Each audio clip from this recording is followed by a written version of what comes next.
જયપુરમાં એક high speed SUV કારે રસ્તા પર અફરાતફરી મચાવી દીધી હતી। શહેરના ભીડભાડવાળા વિસ્તારમાં દારૂના નશામાં ફેક્ટરી માલિકે 7 કિલોમીટર સુધી પૂરપાટ ઝડપે એસયુવી હંકારી હતી। બેકાબુ કારે ચાલતા જઈ રહેલા 9 લોકોને કચડી નાખ્યા।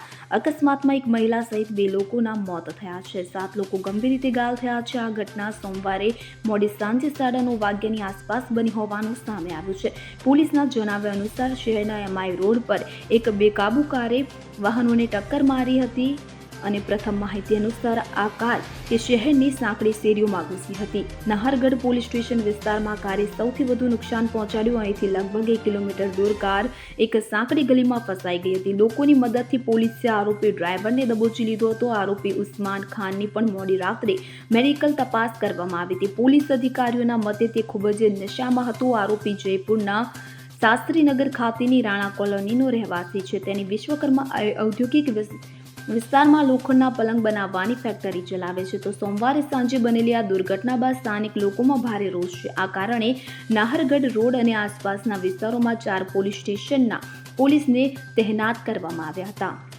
Bureau report CN24 news.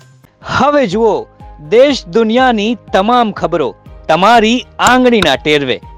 ઉઠાવો મોબાઈલ અને Google Play Store પરથી ડાઉનલોડ કરો અમારી CN24 ન્યૂઝ મોબાઈલ એપ।